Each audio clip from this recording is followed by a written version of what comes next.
Bienvenidos a una conferencia más de la Academia Mexicana de la Historia. Muchas gracias a todos aquellos que ya están conectados en esta transmisión, pues hoy tenemos el inicio de nuestro ciclo México en la Guerra Fría, coordinado por el doctor Rafael Rojas, y pues les damos la bienvenida. Saludamos a todos aquellos que nos escuchan y nos ven desde la Ciudad de México, desde los distintos estados de la República y también de los países de América Latina. Así que sin más, pues voy a dejarle los micrófonos al doctor Rafael Rojas, coordinador de nuestro ciclo, para que presente a nuestro ponente el día de hoy. Muchas gracias, Yasmín. Hola a todos, bienvenidos a este ciclo de conferencias organizado por la Academia Mexicana de la Historia sobre México en la Guerra Fría. A lo largo de unas 6 semanas estaremos debatiendo alrededor de las principales dimensiones de la Guerra Fría en México, desde la política doméstica hasta las diferentes estrategias de proyección de la política internacional de México, sobre todo en la segunda mitad del siglo XX. Nuestro primer ponente, quien hará una introducción a la nueva historiografía de la Guerra Fría en México y en general en América Latina, es el doctor Vani Petiná. Él es licenciado en Ciencias Políticas por la Universidad de Florencia y doctor en Historia Contemporánea por la Universidad Complutense de Madrid. Vani se graduó con una tesis doctoral, luego publicada como libro, muy provocadora para los estudios sobre Cuba, América Latina y la Guerra Fría, que se titula Cuba y Estados Unidos, 1933-1959, del compromiso nacionalista al conflicto. Es este libro que pueden ver aquí. El doctor Petiná es actualmente profesor investigador del Centro de Estudios Históricos del Colegio de México. Él hizo una estancia postdoctoral en la Biblioteca del Congreso y ha impartido clases en diversas universidades e instituciones como la London School of Economics. Además de este libro mencionado, Vani es autor de un volumen fundamental aparecido en la colección de historias mínimas del Colegio de México, que es la historia mínima de la Guerra Fría en América Latina, que muy pronto será traducido ese libro al inglés y aparecerá en la colección de Chapel Hill University of North Carolina. Pues bienvenido, Vani, y te damos la palabra. Bueno, pues muchas gracias a Rafael Rojas por la invitación a abrir este ciclo de conferencias. Muchas gracias a la Academia de la Historia. Esa es la segunda ocasión en que, aunque sea esta vez de forma virtual, pero cuenta, me encuentro a participar en algunas de sus iniciativas que me parecen siempre importantes, encomiables, ¿no? Por este intento también de difusión, que yo creo que es crucial para nosotros los académicos, ¿no? Académicos. Así que muchas gracias a los que se tomarán un poco de tiempo para escucharme en esta mañana mexicana, tarde europea, porque por aquí ando. Bueno, como decía Rafael, digamos, la invitación, el sentido de esta invitación es ofrecer una suerte de introducción a la nueva historiografía sobre la Guerra Fría latinoamericana y evidentemente intentar insertar en este cuadro, panorama general historiográfico, las evoluciones, sobre todo las más recientes, sobre la Guerra Fría mexicana.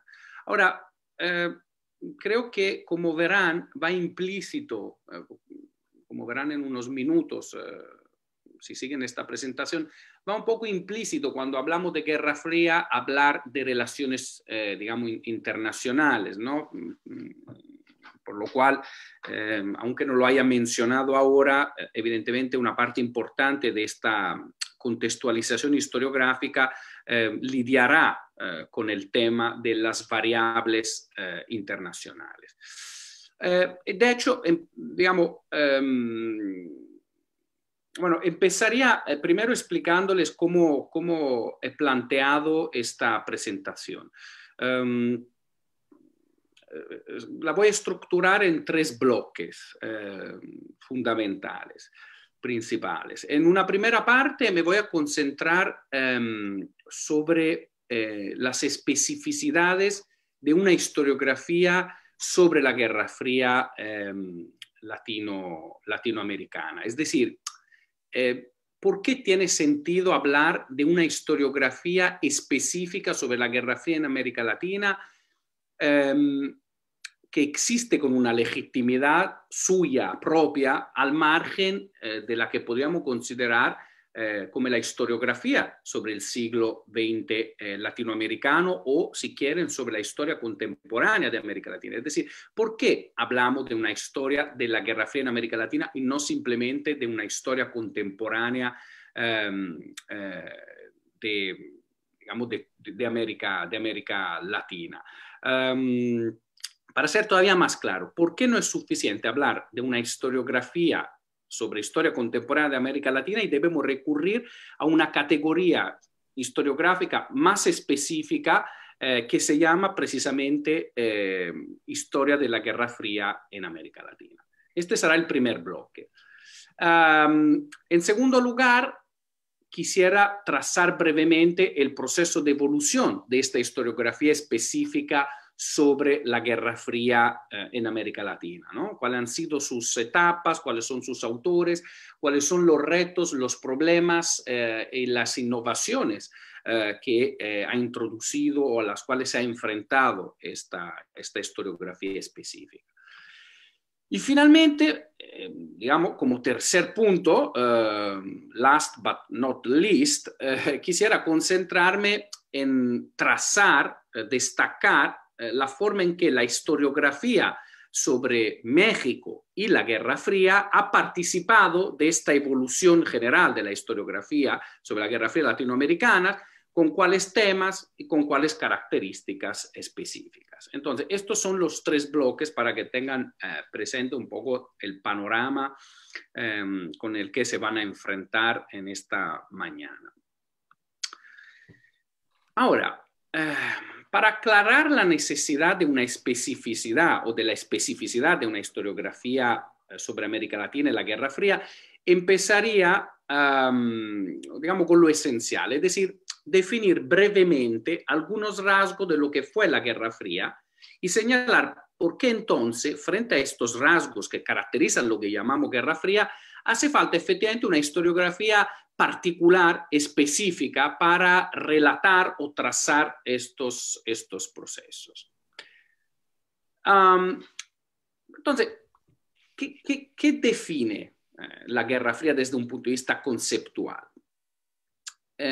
Bueno, como señalado por varios autores, y como creo que es bastante evidente, la Guerra Fría fue, en primer lugar, un conflicto entre 2 ideologías contrapuestas, 2 ideologías universales y universalistas, y que, al ser universales y universalistas, proponían también 2 visiones antitéticas, podríamos decir, de la modernidad. A pesar de tener una raíz común en la ilustración occidental, el tipo de modernidad que planteaban por un lado la Unión Soviética y por un lado Washington, creo que podemos decir que apelaban o apuntaban a 2 horizontes de modernidad distintos e antitéticos.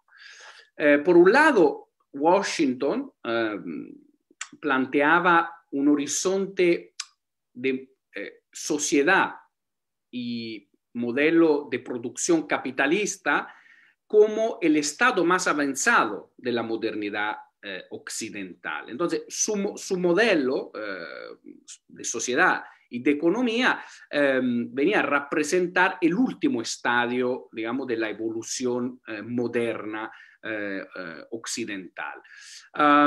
Moscú, por el otro lado, defendía que, digamos, una transición antes hacia el socialismo y luego hacia el comunismo, venía en cambio a representar el estadio más avanzado de la modernidad occidental. Entonces, defendía su modelo que encarnaba ese tipo de modernidad y también defendía, al ser un planteamiento de tipo universal, la necesidad histórica, o sea, un principio de necesidad según el cual todo el mundo, todos los sistemas políticos, todas las sociedades, todas las economías, ya no occidentales y no globales, tendrían en algún momento en el otro que transitar hacia ese tipo, digamos, de modelo de sociedad y de economía.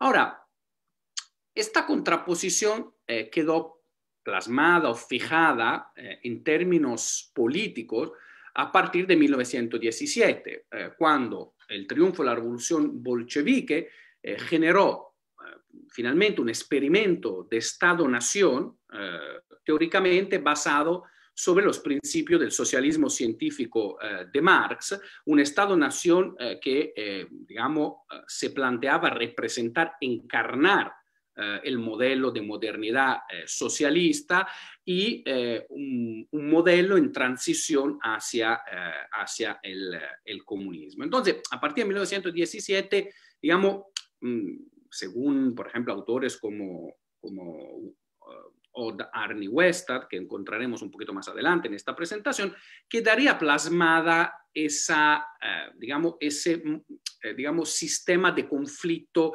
bipolar entre Washington y la Unión Soviética. Y, digamos, sin embargo, supongo que le suene un poco rara esta proyección hacia atrás del conflicto bipolar, yo creo que podemos añadir que, aunque es cierto que desde un punto de vista ideológico y entonces de conflicto potencial, esa contraposición existió desde 1917, cuando tenemos dos estados-naciones que encarnan políticamente estos dos modelos de modernidad, es solo a partir de 1945, 46, 47, esos 3 años constituyentes, yo creo, que sobre todo, principalmente a raíz del colapso del sistema, de poder internacional europeo como consecuencia de las 2 guerras mundiales, lo que conocemos como el suicidio europeo, a partir de esa fecha cuando podemos hablar ya de una contraposición geopolítica activa entre Moscú y Washington, articulada alrededor del conflicto ideológico entre comunismo y socialismo, ¿no? Si tuviéramos que utilizar una terminología aristotélica, diríamos que en potencia ese conflicto existe desde 1917, pero en los hechos, en acto, como diría Aristóteles, existe solamente en el momento en que esos dos polos de poder se encuentran a raíz del colapso europeo, se encuentran como los dos organizadores de un nuevo sistema internacional basado sobre el conflicto ideológico entre socialismo y comunismo. Ahora, perdónenme, no quiero complejizar en exceso. ¿Por qué estoy diciendo todo esto? Lo digo simplemente para señalar que la Guerra Fría fue, en esta que yo defino como fase histórica, ¿no? La que encontramos después de 1945, cuando ya no es un conflicto solo de teoría e ideologías, sino de política, de economía, de sociedad, de políticas exteriores. Bueno, esta Guerra Fría fue desde su comienzo principalmente un conflicto de tipo internacional. Y un conflicto que dio digamos, vida a un sistema internacional nuevo que por su funcionamiento, por sus mecanismos, era distinto, radicalmente distinto del sistema, digamos, multipolar representado por el sistema, digamos, europeo, y además con otra gran particularidad, que fue su característica, yo creo por primera vez, genuinamente global. Es decir, el conflicto y el sistema internacional encentrado sobre este conflicto, digamos, se extendió hasta las regiones más remotas del globo. Englobó a todas las realidades sociales y políticas mundiales, fueran esas estados-naciones o, digamos, actores subnacionales, como podían ser los movimientos de guerrilla en Asia, en América Latina, los movimientos de liberación nacional, en contexto, digamos, de lucha para la descolonización, fueran estas las que se empiezan a llamar a partir justamente de esa época como organizaciones no gubernamentales, fueran esas grupos religiosos. Es decir, en todos los niveles, de alguna forma, el conflicto bipolar, ese sistema internacional tuvieron un impacto en la forma en que condicionaron la actuación de estos grupos o las políticas internas o internacionales, digamos, de los estados. Entonces, la Guerra Fría es tanto horizontalmente, es decir, en un sentido geográfico global, en un alcance global, y verticalmente, digamos, llega a penetrar en todos los niveles de organización político-social de las naciones. Entonces, un conflicto global horizontalmente y verticalmente. Ahora, el punto es, como pueden empezar a intuir, entonces, que la Guerra Fría inmediatamente como proceso histórico conecte lo global, y perdónenme esta expresión un poco banal, y lo local.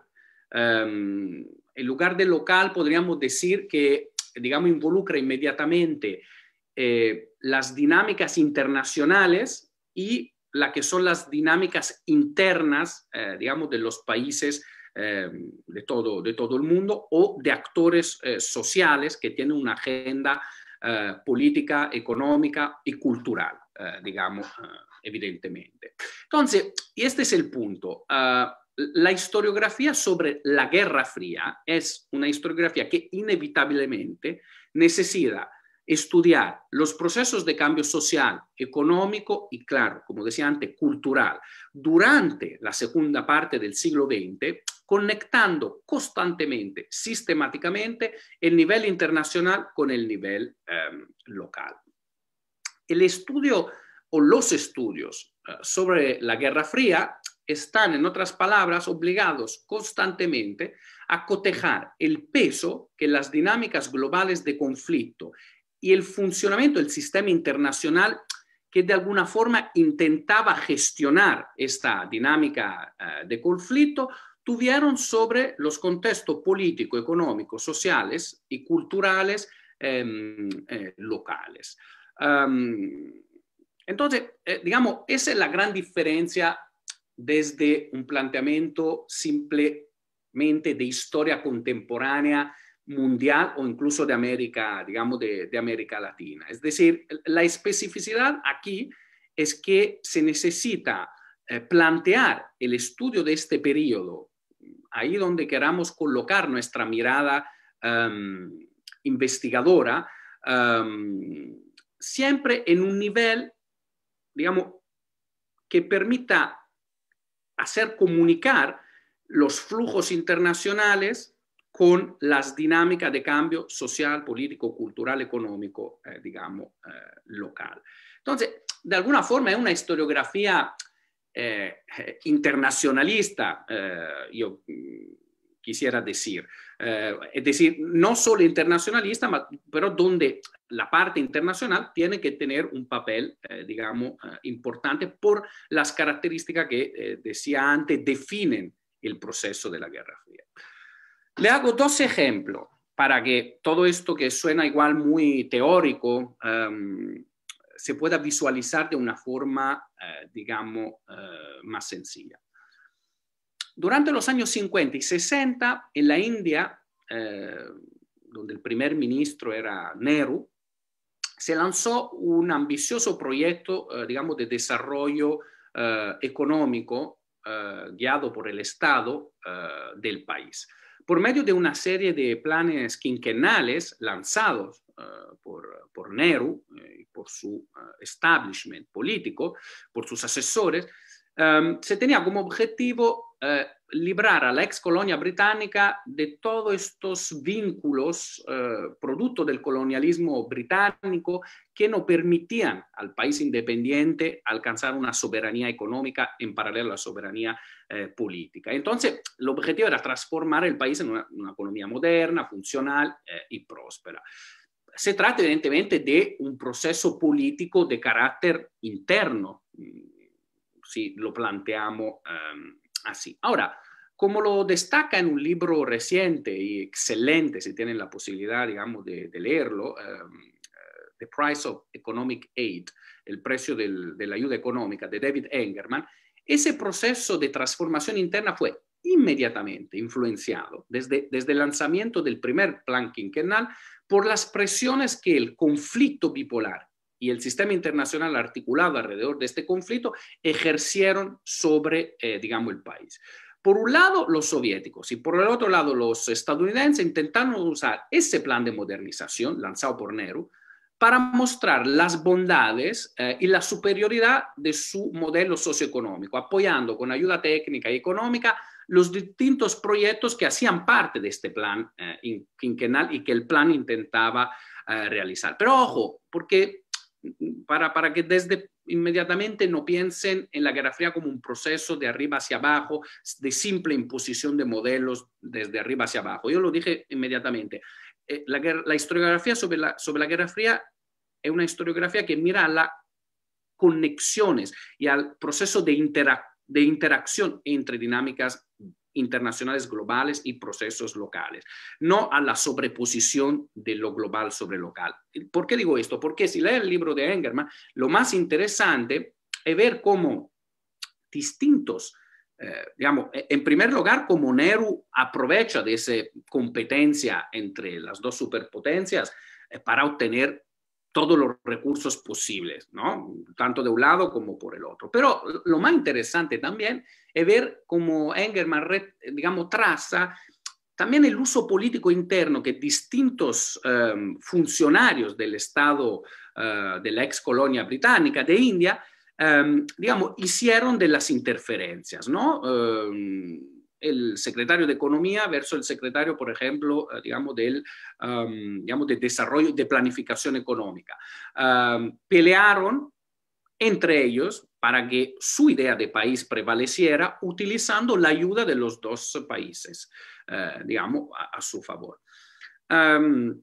Ahora, como me referí a cuestiones también subnacionales, quiero mostrarle esta historia de interconexiones también aplicada a un caso de actor no estatal.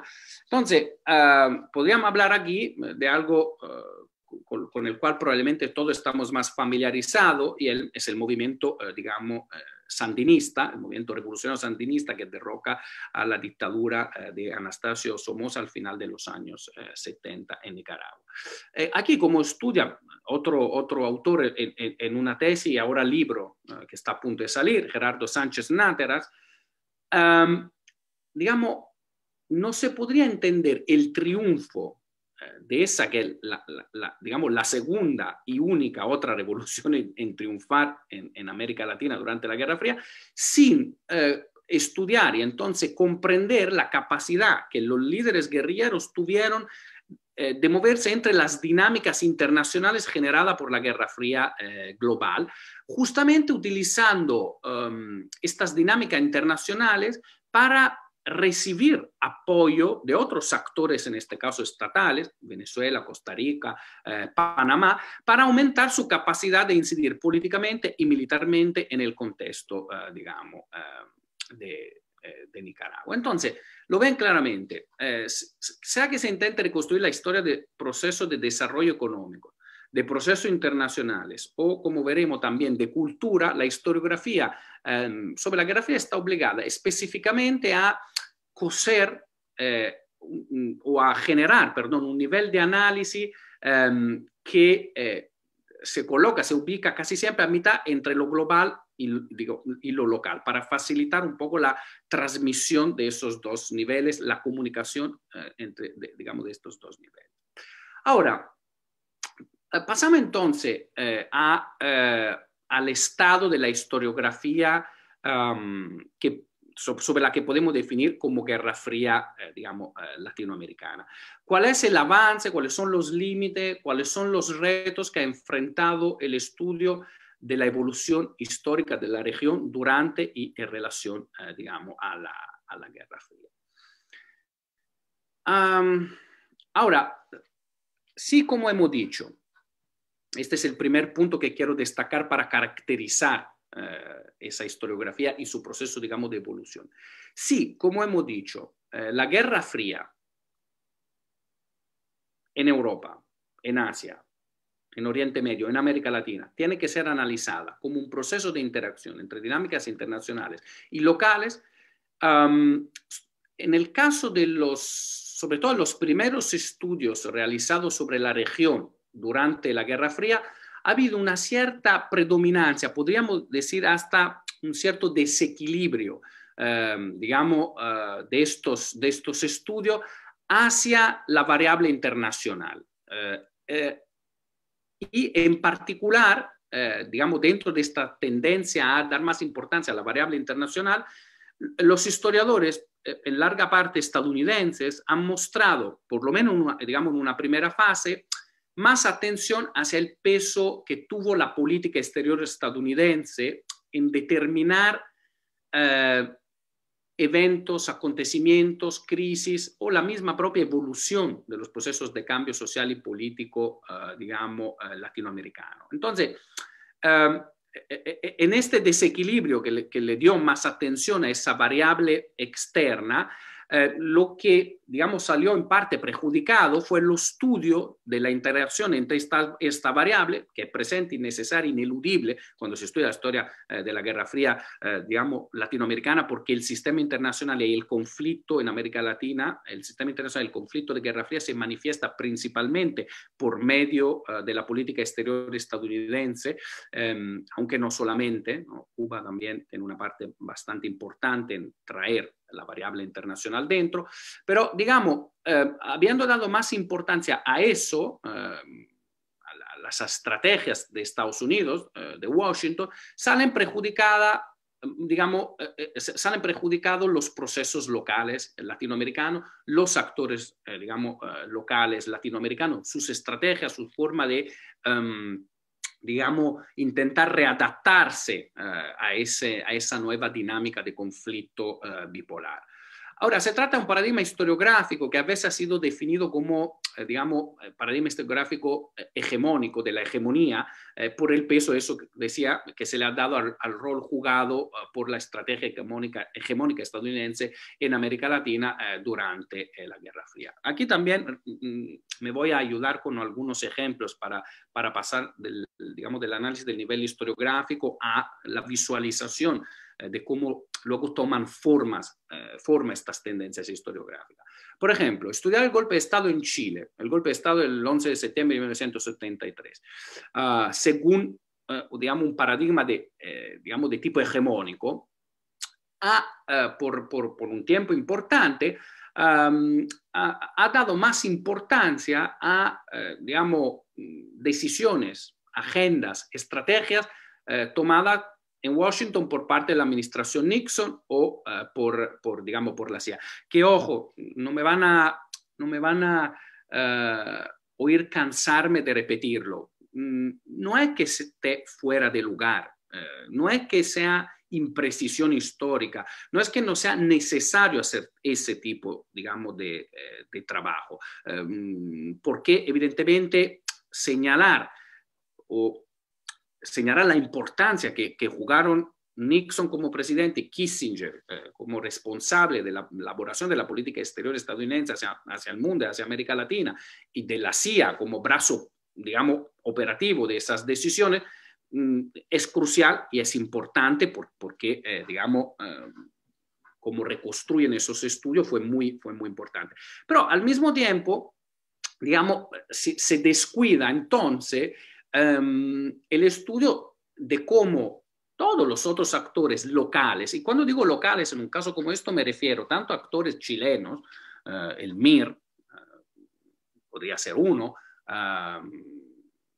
el propio Salvador Allende, con su estrategia, con sus aciertos y sus desaciertos, en la gestión de esa, digamos, de esa crisis, pero también otros actores que podríamos considerar locales, por no ser actores globales o por no ser, digamos, en este caso Estados Unidos, como podían ser, por un lado, la dictadura que había llegado al poder en Brasil en 1964 y como otros estudios que mencionaré después han demostrado jugó un papel importante en ayudar a que el golpe se llevara a cabo, a veces con posición incluso más extrema por lo increíble que pueda parecer de la propia administración Nixon, o el papel jugado por Cuba también en esa, digamos, en esa crisis, ¿no? La relación entre el gobierno de Allende, digamos, Cuba y el MIR, como digamos, estudios recientes han reconstruido de forma muy rica y muy, digamos, interesante. Entonces, dentro, digamos, de estos estudios que en cambio están un poco desequilibrados hacia la variable externa estadounidense, podríamos meter a, digamos, historiadores que realizan trabajos históricos muy importantes, como Stephen Rabe, algunos trabajos de Greg Grandin, que varían mucho, yo creo, hay trabajos mucho más ricos en su capacidad, en cambio, de insistir sobre variables locales. Sus estudios, por ejemplo, sobre Guatemala son muy importantes. O el muy recientemente fallecido Walter Lafebre y sus trabajos sobre, digamos, América Central, ¿no? Todos estos estudios, como les decía, invisibilizan un poco la interacción entre dinámicas locales y el contexto internacional. La segunda cuestión que caracteriza, digamos, la evolución de la historiografía sobre la Guerra Fría en América Latina es que, en parte relacionado con este problema que estaba mencionando, la historia, la forma en que ha sido reconstruida y presentada por medio de libros, artículos, investigaciones, la historia de la Guerra Fría en América Latina ha sido en larga parte, quisiera decir, episódica. Es decir, es una historia que en lugar de concentrarse, como por ejemplo puede ser con la historiografía sobre Europa y la Guerra Fría. Pensemos, por ejemplo, a un tema clásico de la historiografía sobre la Europa y la Guerra Fría, el proceso de construcción de la Unión Europea, ¿no? Es decir, no es algo episódico, es un proceso, digamos, de mediana, larga duración, constantemente interconectado con, digamos, los espacios, las presiones, los obstáculos generados por la Guerra Fría. En el caso, digamos, de América Latina, digo, esto está claramente conectado con el problema anterior, nos encontramos con una historiografía que se ha concentrado sobre, digamos, eventos episódicos, ¿no? Los golpes de Estado, las crisis, los momentos, digamos, de inestabilidad. Eso es algo que, para ser completamente honestos, el propio Greg Grandin había señalado en un artículo excelente del 2006 titulado Off the Beach, The United States, Latin America and the Cold War, en que decía, bueno, saquemos la historiografía, el análisis histórica, digamos, de las playas latinoamericanas, decía de las playas porque es el lugar clásico del desembarque de los marines, ¿no? Que otro de los temas episódicos, ¿no? Golpe de estados, desembarque de marín, digamos, etcétera, etcétera. Lo que pasa es que creo, de acuerdo con Aldo Marchesi, que voy a citar inmediatamente después cuando analice mi tercer punto, el mismo Aldo Marchesi, que fue alumno de doctorado de Greg Grandin, reconoce que a pesar de este llamado correcto de Greg Grandin, luego en algunos trabajos de Greg Grandin, que pero son importantes, digamos, sí se logra superar la fase episódica, pero no la fase, digamos, de énfasis sobre digamos, el modelo de interpretación basado sobre la hegemonía, digamos, estadounidense. Tercera cuestión y tercer problema que caracteriza la historiografía latinoamericana sobre la Guerra Fría. Como ha señalado, decía el propio Aldo Marchesi, los trabajos, sobre todo en este caso producidos desde dentro de América Latina y enfocado al estudio de la Guerra Fría, y que entonces, de alguna forma sí se pueden definir como trabajo que conectan los distintos niveles, los dos niveles, tanto que se ocupen de historia cultural, de historia económica, de historia política. Bueno, esta historiografía latinoamericana sobre la Guerra Fría, ha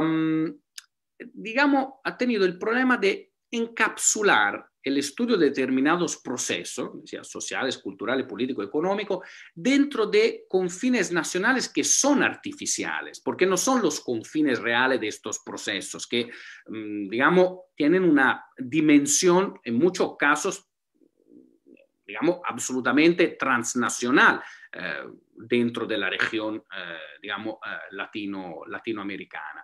Entonces los cortan, ¿no? Los estudian encapsulados dentro de estas, dimensiones nacionales que limitan un poco nuestra capacidad de comprensión completa de estos, de estos procesos.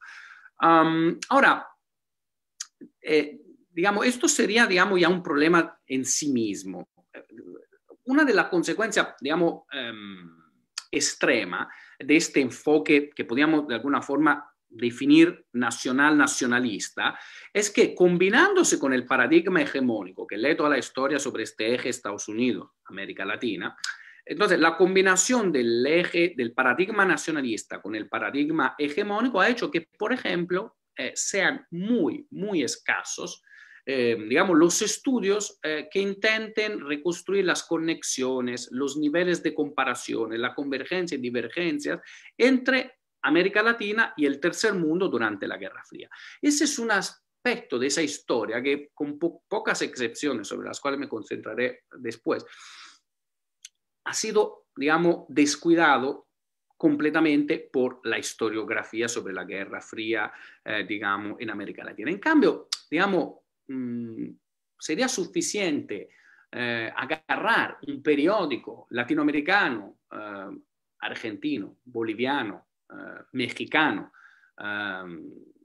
chileno hasta 1973, de los años 70 en Chile hasta 1973, y nos daríamos inmediatamente cuenta que muchos de los debates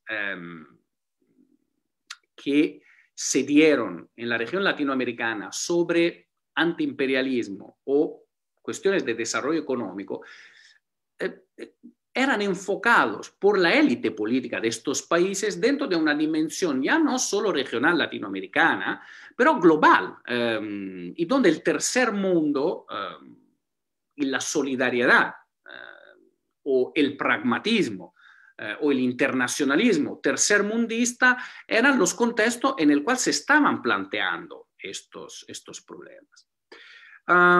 Ahora, este es un poco el cuadro. Ahora, frente a estos, a estas que son las características históricas de la evolución historiográfica sobre la Guerra Fría en América Latina, han emergido ya desde hace tiempo intentos importantes de superar, uno, el desequilibrio hacia lo hegemónico estadounidense, dos, la dimensión de encapsulamiento nacional, y tres, lo episódico, y de construir unos relatos históricos que de alguna forma superen un poco estas que, es decir, se transforman en limitaciones a largo plazo cuando no hay estudios que la vayan a complementar. Entonces, yo más que digamos, hacer una crítica feroz a esos tipos de estudios, quisiera decir que lo que ha ocurrido en los últimos años es que ha habido una producción que va a complementar, esta es la cuestión, ese tipo de estudios, que, digamos, en todas sus tres características pueden tener legitimidad, tienen legitimidad, son importantes, ¿no? Pero, digamos, la historiografía necesita moverse desde esos puntos. Entonces, digamos, esta renovación acontece en parte por la publicación en 2005 del trabajo quizás más importante de Westad, que citaba antes, de Odd Arne Westad, este historiador noruego que ahora está en Yale, antes estaba afincado en Harvard y en la London School of Economics, para no hacerse faltar nada.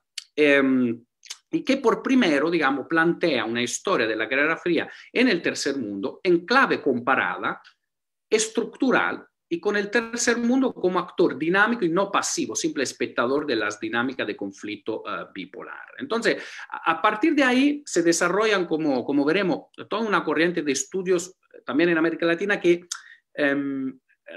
absorben ese tipo de planteamiento que realiza Westad. Ahora, por ser sincero, también en autonomía había habido estudios que se producen sobre ese mismo periodo, algunos incluso un par de años antes, que de alguna forma iban ya a corregir, complementar, perdón, he decidido utilizar esta palabra, complementar ese tipo de historiografía histórica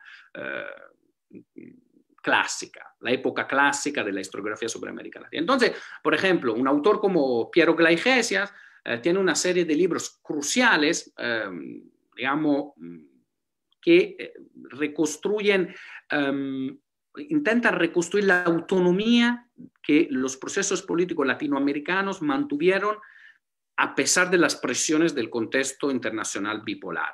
O, siempre Piero Glaigesias, libros cruciales, fundamentales sobre las intervenciones cubanas en favor de los procesos de descolonización en África occidental, ¿no? Sobre todo en Angola, que entonces rompen un poco esta idea, digamos, de la pasividad, si quieren, latinoamericana. Y luego están una serie de iniciativas coordinadas, por ejemplo, por Daniela Spencer, Gilbert Joseph, digamos, una serie, en particular un libro, From the Cold, que luego se traduce al castellano con Espejos de la Guerra Fría. Su libro colectivo, y como todos los libros colectivos, digamos, inevitablemente se agua un poco la tesis historiográfica, la fuerza de la tesis historiográfica, que cada autor jala un poco en direcciones distintas, pero digamos desde un punto de vista metodológico son todos trabajos que intentan superar la fase episódica, que intentan reequilibrar hacia lo local, y entonces mostrando también las capacidades que los distintos actores latinoamericanos tuvieron, ¿no? de readaptarse a ese contexto problemático de la Guerra Fría. Ahora, en relación a la cuestión de, digamos, en cambio de Westad, nos encontramos, por ejemplo, con trabajos muy importantes de una historiadora, Tanya Harmer, que fue su discípula, hizo el doctorado con Westad cuando Westad se encontraba en la LSI, que si volvemos al caso chileno, y al golpe de Estado en contra de Salvador Allende, vuelven a descubrir este entramado interamericano, como lo llama Tanya Harmer, digamos, de actores, Cuba, Brasil, que intervinieron paralelamente a Estados Unidos en el contexto interno chileno, interactuaron con los militares o con Allende, intentando, digamos, defender por razones distintas, o el golpe de Estado o, digamos, las políticas de Salvador Allende y la reacción frente, digamos, al golpe de Estado, que eran actores, procesos que estaban escondidos por el tipo de reconstrucción que se había realizado hasta ese momento.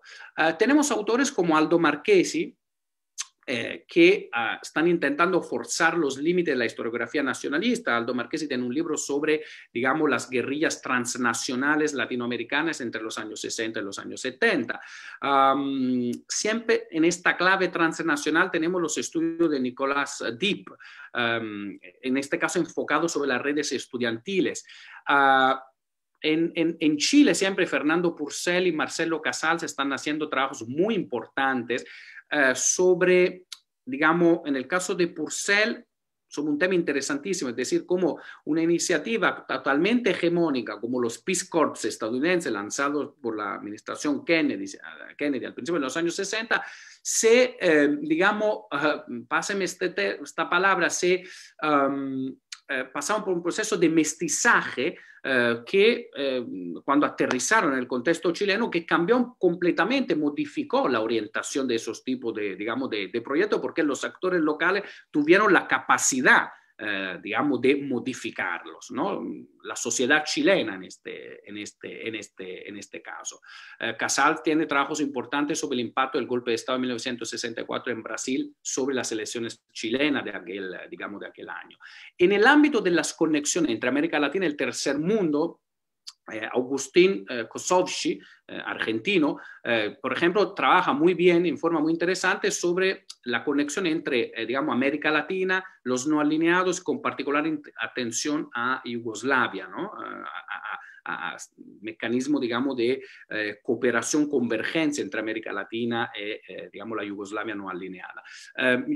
Yo mismo he coordinado recientemente un trabajo con Stella Crepi y Thomas Field sobre, digamos, un volumen colectivo donde varios autores trazan todos estos tipos, digamos, de conexiones que se dieron entre América Latina y, digamos, y la Guerra Fría global, la relación con el tercer mundo.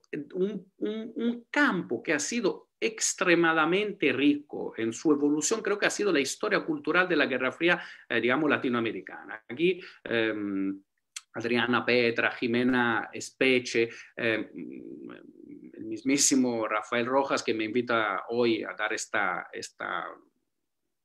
presentación, han realizado, digamos, trabajos muy importantes para comprender, digamos, cómo los procesos de elaboración, producción y circulación cultural de, digamos, intelectuales, escritores, digamos, artistas latinoamericanos, como ese proceso de elaboración, producción y difusión cultural fue conectado íntimamente con las dinámicas de conflicto internacional de la Guerra Fría. Ahora, ¿cómo se inserta el caso mexicano en este panorama historiográfico que acabo de describir? Es decir, ¿de qué parte ha participado, digamos, la evolución de la historiografía sobre el México de la Guerra Fría a, digamos, la fase clásica, digamos, de la historiografía sobre la Guerra Fría latinoamericana y a estas evoluciones, digamos, más recientes? Ahora, aquí también hay que, este es el último bloque que voy a tratar. Ahora, digamos, hay una serie de características particulares, digamos, del contexto histórico mexicano que yo creo que han influenciado, digamos, la producción de una historiografía sobre México y la Guerra Fría de forma parecida a las cuestiones que yo estaba planteando antes. Entonces, evidentemente, una de las cuestiones, digamos, que han hecho un poco diversa, yo creo, y un poquito más en una parte inicial de la producción historiográfica sobre Guerra Fría en América Latina, un poquito más aislada la historiografía mexicana de estos procesos que yo estaba un poco describiendo. Uno, evidentemente, la permanencia en el poder de un mismo partido, el PRI, a lo largo de todo el conflicto bipolar. La relativa estabilidad del régimen político mexicano durante este periodo que para América Latina por eso decía que también la historiografía episódica es importante, porque ciertamente es un periodo caracterizado por una fuerte, digamos, inestabilidad causada por intervenciones estadounidenses o, digamos, intentos de golpe de Estado que venían por parte de los sectores más conservadores, las sociedades latinoamericanas. Entonces, digamos, el relativo éxito del modelo económico desarrollista mexicano. Estas características hacen que, por ejemplo, el caso mexicano no haya encajado bien en la fase clásica de la producción historiográfica sobre la Guerra Fría latinoamericana, porque se escapaba un poco del radar, digamos, de la historiografía hegemónica, del modelo hegemónico, porque aquí parecía que en el fondo esas intervenciones, ese gran peso de la hegemonía estadounidense no se estaba dando en la forma en que se daba en otros contextos, digamos, latinoamericanos.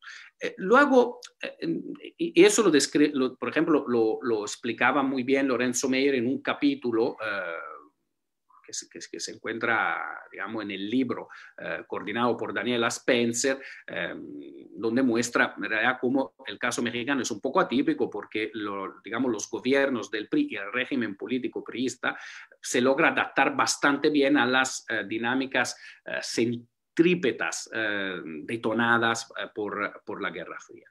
Luego, en el contexto, digamos, de la historiografía contemporánea, digamos, sobre México, ha habido una atención inevitablemente muy importante por dos grandes cuestiones. Por un lado, la Revolución Mexicana,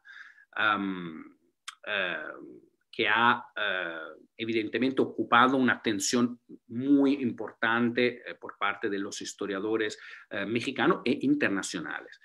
Y luego, si llegamos a un periodo más cercano, ya dentro del contexto, digamos, del arco temporal que define, que delimita lo que conocemos como Guerra Fría, evidentemente la masacre del 2 de octubre de 1968 en Tlatelolco, la masacre de estudiantes y, digamos, los acontecimientos relacionados con la evolución del movimiento estudiantil, particularmente en la Ciudad de México, esta ha sido también la otra limitación, también ha absorbido mucha parte de la atención historiográfica sobre, digamos, la historia contemporánea y más específicamente sobre la historia, digamos, de la Guerra Fría,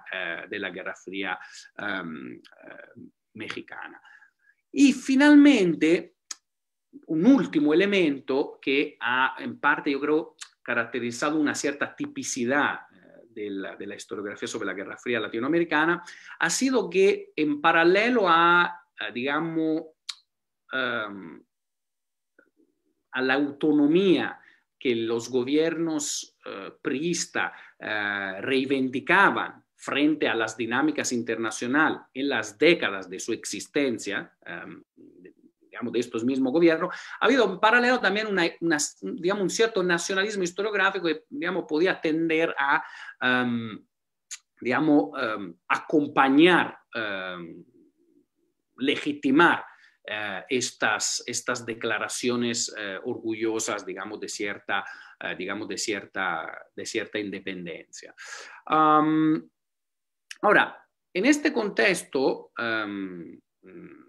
ha habido evidentemente, en este contexto general, ha habido evidentemente, ya antes de esta última fase, donde creo que la historiografía sobre México absorbe de forma mucho más importante también las innovaciones que se han producido a nivel general, ha habido evidentemente y constantemente historiadores que han sido mucho más, diría yo, sensibles a el problema, digamos, de las conexiones entre las variables externas y los procesos locales. Yo aquí citaría, por un lado, a la historiadora del Colegio de México, Soledad Loaesa, que desde siempre, digamos, ha contribuido de forma muy importante, yo creo, tanto al estudio. Hay varios artículos que Soledad Loaesa escribe sobre qué fue la Guerra Fría, digamos, latinoamericana, donde intenta conceptualizarla. Y luego, digamos, libros y trabajos, el más reciente está a punto de salir, digamos, donde de forma sistemática y coherente coteja la evolución, digamos, de los procesos políticos mexicanos con, digamos, presiones, oportunidades, obstáculos generados por el conflicto bipolar en su proyección sobre América Latina y sobre México. También un historiador como Ariel Rodríguez Curi tiene evidentemente, digamos, trabajos sobre, digamos, que yo creo que abordan de forma importante e innovadora este tipo, digamos, este tipo de conexiones, ¿no? Un artículo, por ejemplo, de Ariel Rodríguez Curi muy interesante sobre la geopolítica de los Juegos Olímpicos mexicanos de 1968, es decir, de cómo México gana las Olimpiadas, ¿no? Jugando al juego, digamos, de la rivalidad bipolar, intentando utilizar la rivalidad bipolar, digamos, a su favor. Entonces, ha habido siempre, ¿no?, historiadores que yo creo que se han ocupado bien de estos temas. Ahora, más recientemente, yo creo que ha habido intentos más claros, en parte yo creo de verdad por la publicación del libro de West. Perdón, Daniela Spencer, que había citado antes la historiografía latinoamericana general, yo creo que también la podemos incluir, evidentemente, en el contexto, cómo no, también mexicano, ¿no? Evidentemente. La biografía recientemente escrita sobre Lombardo Toledano es una biografía donde lo internacional y la Guerra Fría están también, evidentemente, muy presentes.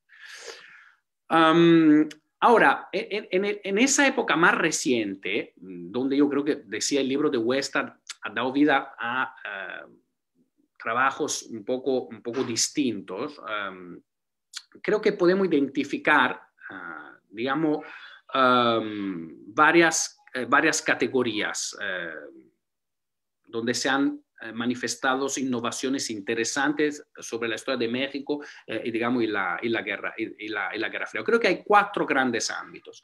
Uno es el ámbito de las relaciones internacionales, donde además de la ya citada Soledad Loaesa, recientemente están los trabajos muy importantes de Christy Thornton y Eric Solov. Creo que Eric Solov además participará en el ciclo de conferencias.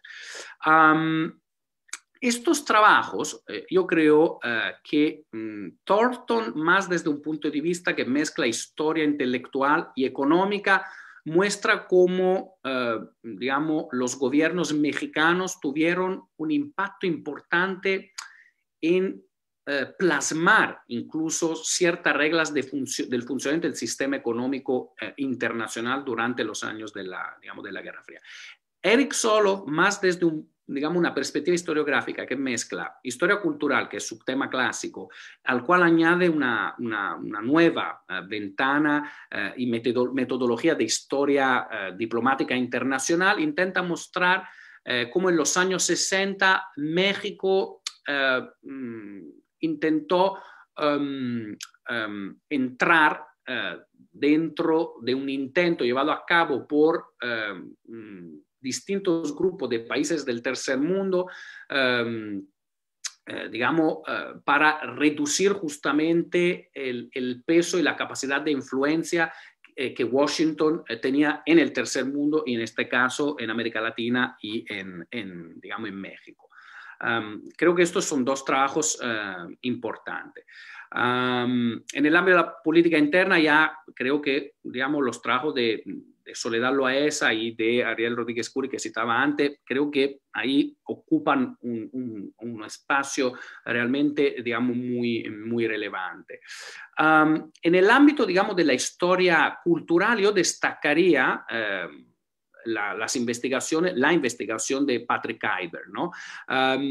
Que, como mencionaba antes, intenta justamente estudiar cómo actores que enfocan su interés, su actividad en la producción y la circulación, digamos, cultural, se ven constantemente influenciados y a su vez influencian, digamos, las dinámicas internacionales generadas digamos, por el conflicto ideológico y geopolítico, digamos, de la Guerra Fría.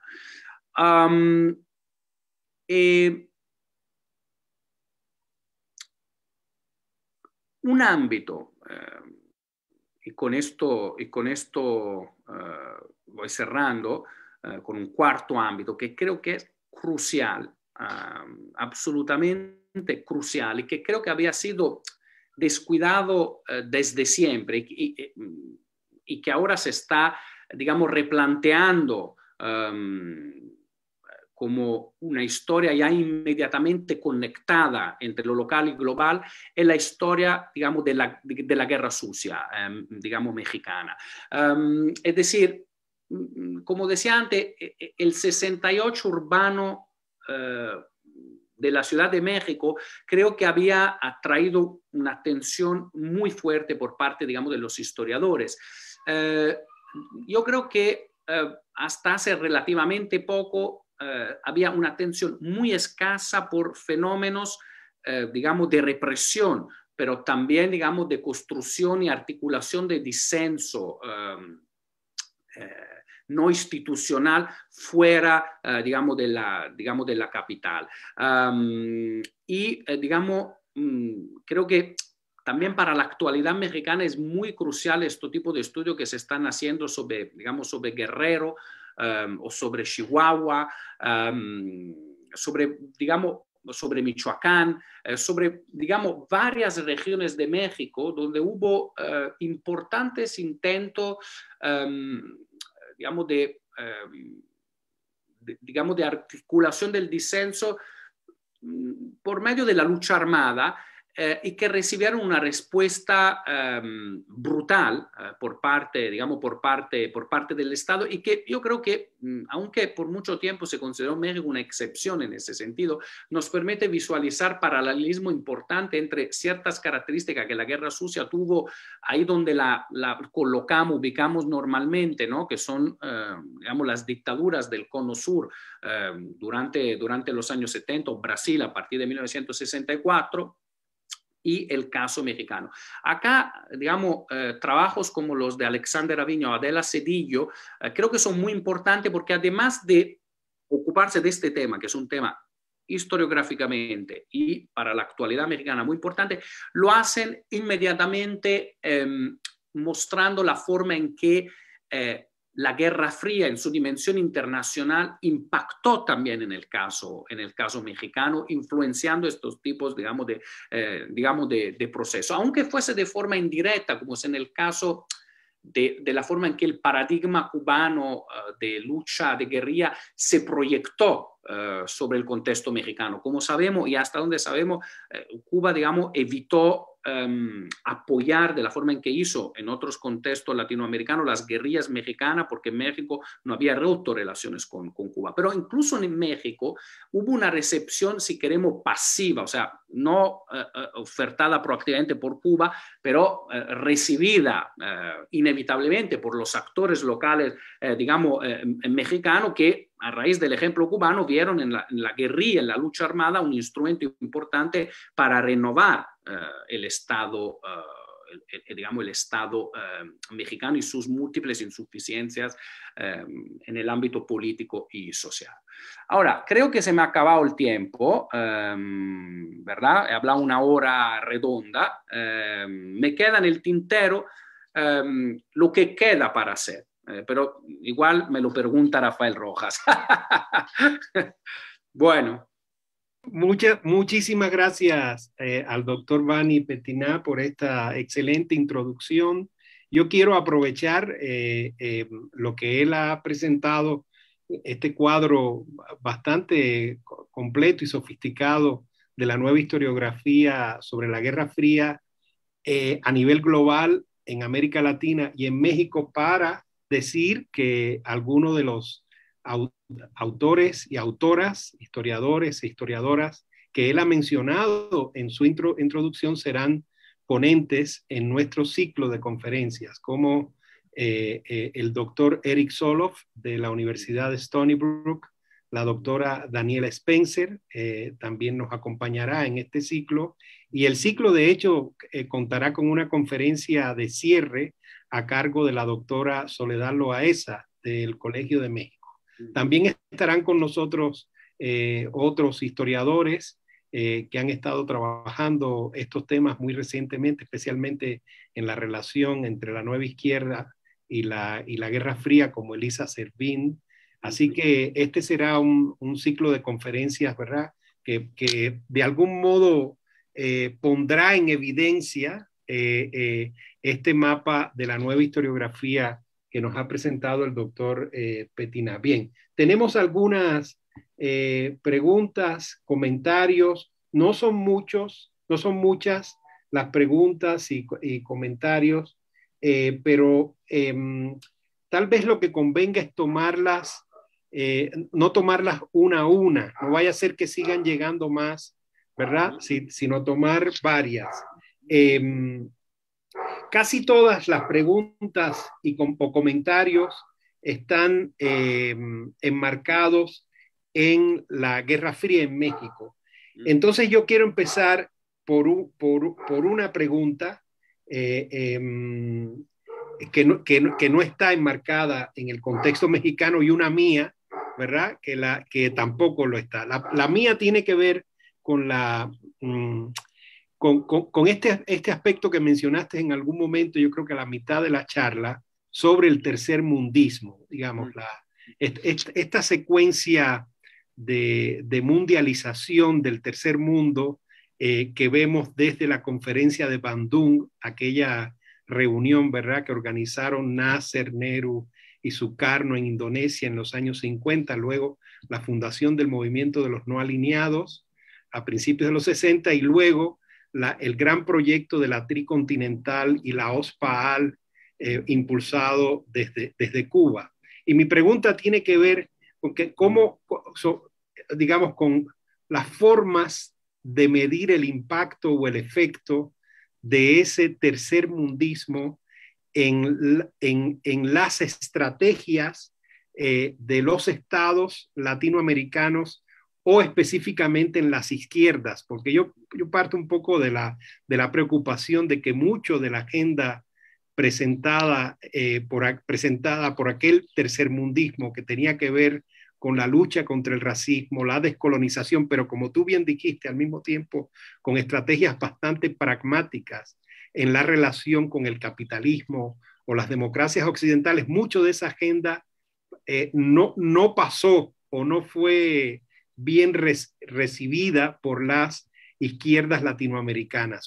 Nada más hay que observar lo poco que avanzaron las izquierdas incluso cercanas o no a los gobiernos en Cuba o en México, la izquierda, estoy pensando en la izquierda del PRI fundamentalmente, y en el caso cubano, a la izquierda gobernante, en temas como la lucha contra el racismo, ¿verdad? Y el avance realmente hacia proyectos radicales de descolonización. Hay un estudio reciente de Anne Garland Mahler, seguramente tú lo conoces, From the Tricontinental to the Global South, donde plantea más o menos algunos de estos problemas. Esa sería la mía. Y la otra pregunta que no tiene que ver específicamente con el contexto mexicano es esta última que nos hace el colega Aldo Ugarte. Él te pregunta, ¿a cuál libro podríamos acercarnos para comenzar el estudio historiográfico del periodo de la Guerra Fría? Bueno, entonces empiezo con tu respuesta. Ahora, digamos, son dos las formas en que la región y los estados de América Latina se acercan a bueno, Rashad lo llama ese proyecto político que es el tercermundismo, que en realidad no es un proyecto político, son varios proyectos políticos. ¿Sí? Y al ser varios, digamos, los estados latinoamericanos también se acercan a aquellas vertientes de ese proyecto político que más le interesa, ¿no? Entonces, para no movernos tantos, podemos perfectamente agarrar Cuba y México, que yo creo que se colocan a las antípodas, digamos, en términos de participación. Entonces, evidentemente Cuba, aunque en un primer momento, ahí hay el capítulo de Eric Getty, que en nuestro libro es muy interesante, porque Cuba intentó organizar en La Habana una primera conferencia, digamos, a principios de los años 60, sobre problemas de desarrollo económico a nivel de tercer mundo, que luego no llegó digamos, a celebrarse, y digamos, Cuba eligió evidentemente plantear quizá una de las formas más radical de tercermundismo, es decir, digamos, con la tricontinental y con la OSPAL, la idea era de apoyar, así como había hecho en América Latina, pero en este caso a escala global, movimientos armados de liberación, digamos, nacional. Todo tenemos presente, ¿no? Los pósters, ¿no? Además muy, muy lindos artísticamente, ¿no? digamos, de la OSPAL, con las 4 manos de brazos de color distinto que agarran un Kalashnikov, ¿no? Ahora, si queremos medir, digamos, el éxito de ese planteamiento, diría, digamos, que fue escaso, tanto como fue el impacto, digamos, de los apoyos a la guerrilla latinoamericana. Es decir, no estoy diciendo algo ideológico, estoy diciendo algo objetivo, es decir, si el planteamiento era crear, digamos, muchos gobiernos revolucionarios triunfantes en América Latina, evidentemente el hecho de que solo hubo la revolución nicaragüense, a la cual además Cuba había prestado menos atención en esa fase, en los años 70, yo creo que te da una medida, ¿no? De digamos, del impacto de esa política. Ahora, eso no quiere decir que ese tercermundismo, esa solidaridad cubana, luego no tuviera un impacto en el tercer mundo. Por ejemplo, mencionabas tú la cuestión del racismo. Yo creo que el libro de Piero Gleijesia muestra, con esto lo hemos hablado muchísimas veces contigo, Rafa, yo lo he dicho en muchas conferencias, pues ese libro creo que lo demuestra muy bien la importancia que tuvo la intervención militar cubana en Angola, no solo para apuntalar la independencia de Angola, sino también para a largo plazo debilitar, digamos, el modelo político de apartheid, digamos, de África del Sur. Ahora, al otro lado tienes un país como México que se acerca un poco, digamos, más tarde, de forma más reticente al tercermundismo. De eso os hablará Eric Solov, ¿no? El primer momento de acercamiento es a principios de los años 60, durante el gobierno de Adolfo López Mateos, y que pero en los años 70 sí llega a una convergencia mucho mayor, mucho más importante, sobre todo durante la presidencia, digamos, de Echeverría. Ahora, el caso mexicano, en cambio, es un caso, diría, de tercermundismo mucho más pragmático y moderado, en el sentido que no se intenta, digamos, derrocar el orden político, ideológico, internacional, mundial, como se planteaba en el cambio tanto la tricontinental como la OSPAL, sino se intenta jugar dentro del sistema capitalista, pero modificando ciertos aspectos que pero son cruciales del funcionamiento del sistema capitalista en pos de los procesos de desarrollo económico periférico. Entonces ahí, por ejemplo, está evidentemente toda la actividad que México realiza alrededor del nuevo orden económico internacional, la Carta de los Derechos y Deberes Económicos de las naciones, que México logra aprobar, y que es un poco un reformismo, si queremos plantearlo así, tercermundista. Ahora, creo que en el caso mexicano no hay que minusvalorarlo tanto como sigue ocurriendo a nivel historiográfico y también un poco a nivel de percepción general mexicana. Hace una semana, la nueva secretaria del Tesoro estadounidense, Yellen, ha salido públicamente para apoyar la creación de un impuesto mínimo global sobre la actividad de las multinacionales. Bueno, digamos, en realidad esa idea, que es crucial, yo creo, que es muy importante para mejorar el funcionamiento de este desastroso sistema económico internacional, digamos, pertenece culturalmente a el conjunto de propuestas que los países del tercer mundo como México hicieron desde los años 60 hasta los años 70, ¿no? Es decir, cómo limitar las actividades de las multinacionales digamos, en países de los cuales no respetan la soberanía económica. Mire, eso puede sonar muy ideológico, ¿no? No respetar la soberanía económica, pero exactamente lo que está diciendo Yellen cuando dice, estos países no pagan impuestos en Estados Unidos, y si no hay una, digamos, estrategia fiscal global, digamos, si yo le pongo un impuesto, se moverán simplemente hacia otro paraíso, a un paraíso fiscal, y seguirán sin pagar impuestos a pesar de generar, digamos, niveles de riquezas brutales digamos, en Estados Unidos, ¿no? Entonces, es la misma lógica que planteaban estos países. Entonces, creo que cierto impacto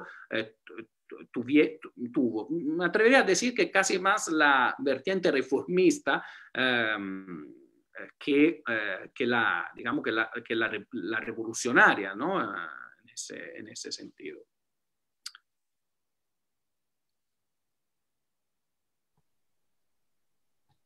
Bien, doctor Petina, pues vamos a continuar con las preguntas que tenemos aquí por nuestros asistentes mientras esperamos la reconexión del doctor Rojas, que creo que tuvo ahí una falla en su conexión de internet. Sí. Justo pues ahora que hablaba de Luis Echeverría, aquí nos pregunta uno de nuestros espectadores, ¿cómo explica usted la política internacional de Luis Echeverría tras el golpe militar de Chile y a cuáles estudios historiográficos podemos recurrir para su estudio?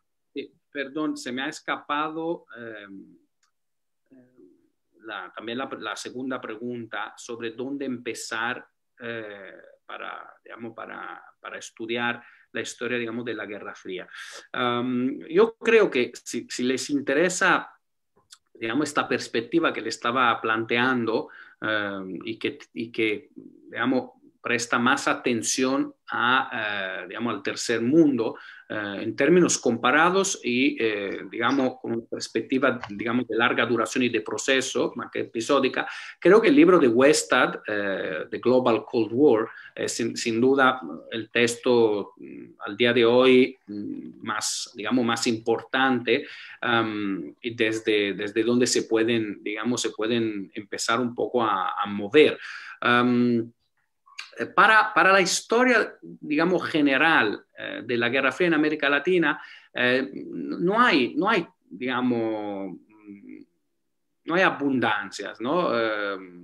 Un poco volvemos al problema que planteaba antes de cierto nacionalismo historiográfico que ha un poco limitado los intentos de representar el periodo en una escala regional y no simplemente nacional.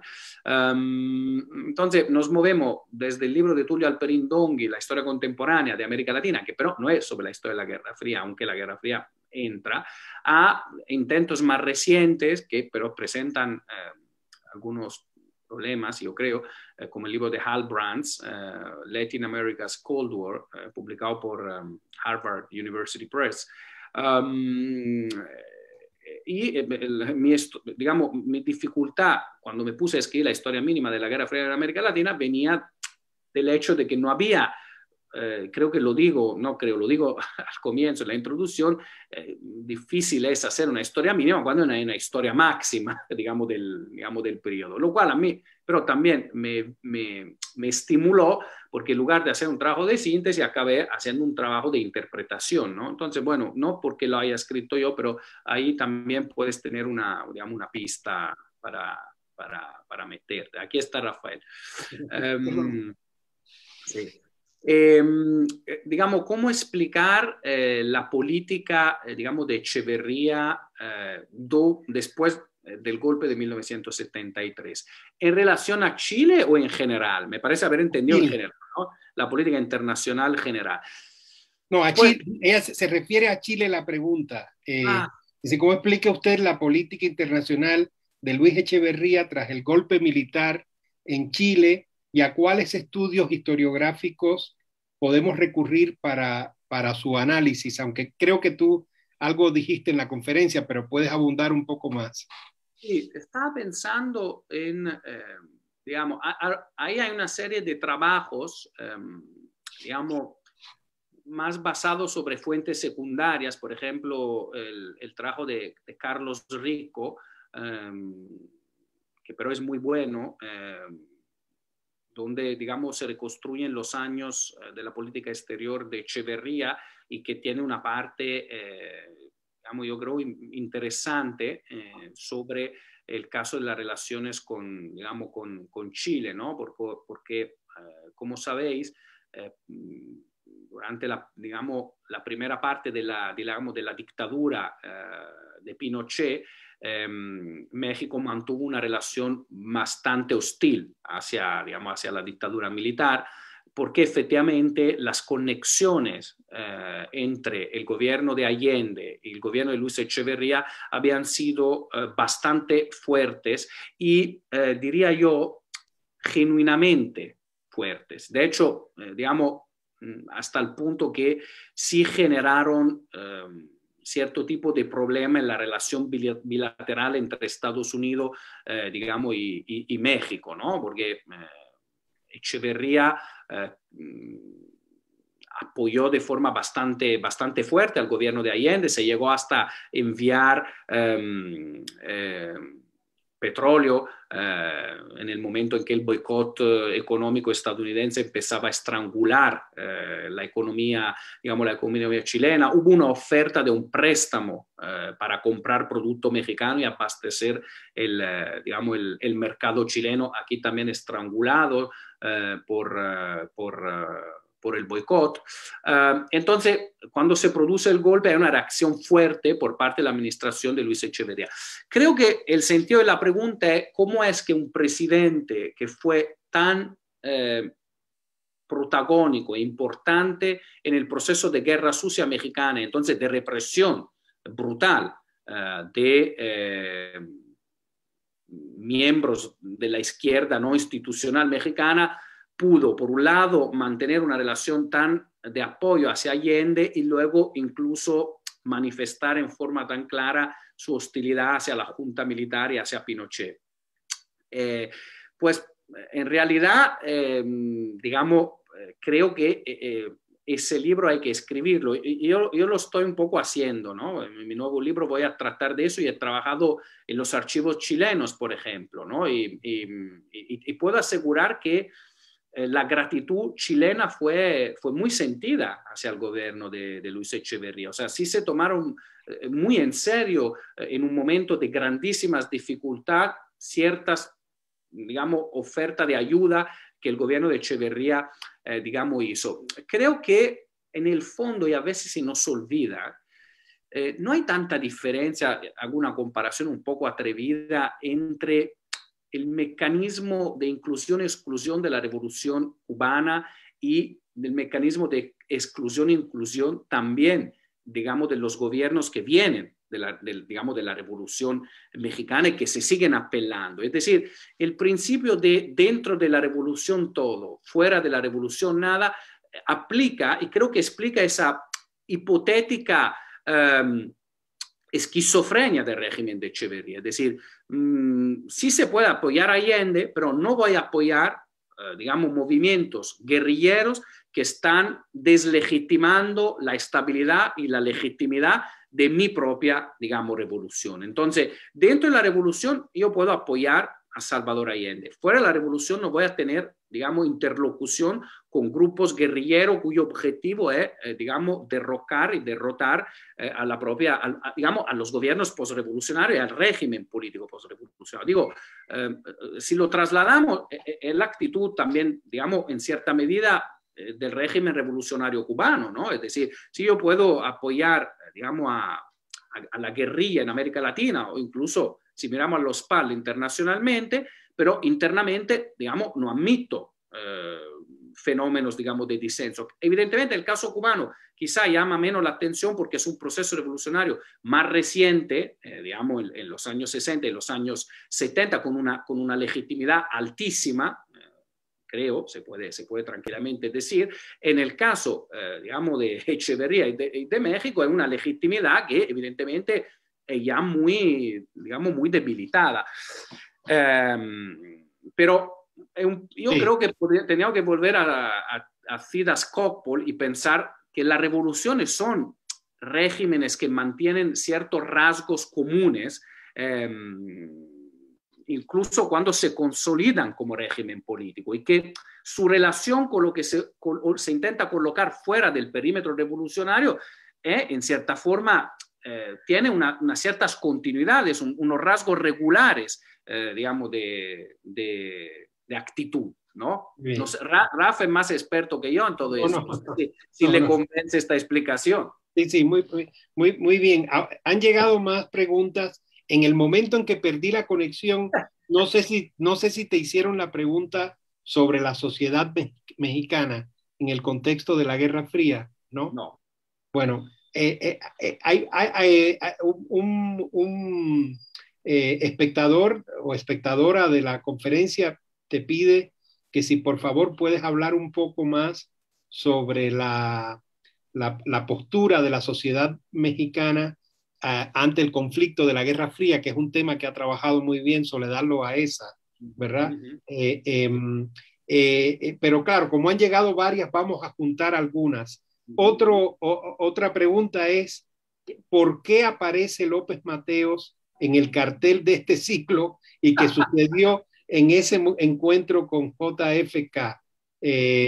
Yo creo que tú eres el indicado para responder a ese cartel que en realidad diseñamos en la academia como un motivo, ¿no? ¿Verdad? Como una ilustración posible para el debate sobre la Guerra Fría. Es una foto en la que aparece en efecto el presidente López Mateos, el presidente John F. Kennedy con su esposa Jackie Kennedy, y un retrato de Benito Juárez, que yo creo que es como el convidado de piedra que hay que incluir en la discusión, ¿verdad? Bueno, pues esas dos primeras preguntas y después vienen otras tres más. Ya un poquito más rápido porque estamos sobre el tiempo. Sí, bueno, mira, sobre la sociedad mexicana, sí, yo creo que los trabajos, digamos, de Soledad Loaesa, o también evidentemente de Ariel Rodríguez Curi, que citaba antes, como los que se han ocupado de forma sistemática de todo esto. Yo creo que lo que muestran es que tanto Soledad Loaesa en su libro sobre las clases medias, como Ariel Rodríguez Curi en uno de sus artículos con un título que le envidio muchísimo, El lado oscuro de la luna, ¿no? Que es un álbum de los Pink Floyd, muestran que, o sea, aquí también, evidentemente, la Guerra Fría tiene un impacto importante, lo que decía antes, en cómo se van reposicionando los actores sociales mexicanos. Entonces, si seguimos un poco también lo que ellos han ido reconstruyendo, yo diría que es un posicionamiento más bien conservador lo que tiene la sociedad latinoamericana frente a las incertidumbres que genera la Guerra Fría sobre la estabilidad del sistema político mexicano. Es decir, ¿no? En ese artículo, por ejemplo, Ariel reconstruye las cartas que ciudadanos mexicanos le están enviando al presidente Díaz Ordaz felicitándolo por cómo ha reprimido a los estudiantes, por ejemplo, en Tlatelolco. Y ese es un proceso que, digamos, si lo miramos en el contexto regional, se da también en Argentina. El libro de Sebastián Carasay sobre las clases media argentina relata la misma historia, porque hubo un momento en que un poco el relato o el imaginario quería ver la sociedad desplazada al lado de los estudiantes, o en la Argentina apoyando a los guerrilleros de la izquierda peronista, etcétera, etcétera, etcétera. Creo que estos estudios los que nos muestran es que una parte, por lo menos importante, de la sociedad latinoamericana, y la mexicana no es excepción, vio con buena actitud la intervención represora, digamos, del Estado mexicano argentino frente a estos jóvenes descabellados que estaban un poco perturbando el buen o el quieto vivir de estas sociedades. La segunda, ¿cuál era? Perdóname, Rafa. Era sobre López Mateos y la... sí, bueno, es que Kennedy, ahora, si la memoria no me falla, en el julio de 1962 visitó digamos, México, vino a visitar la ciudad de México. Yo sobre esto he escrito un articulillo bonito, y Soledad Loaesa en su libro sobre la clase media tiene un par de páginas también sobre este episodio, porque, digamos, yo no sé por qué la habrán utilizado para el cartel, pero te puedo decir por qué es importante, y sin duda, digamos, sin duda lo es desde el punto de vista de todas las cosas que he estado mencionando, porque si uno mira lo que ocurrió durante esa visita y de la cual esa foto está tomada, lo interesante es que con un gran éxito, López Mateo logra que Kennedy acabe utilizando la Revolución Mexicana y el modelo de la Revolución Mexicana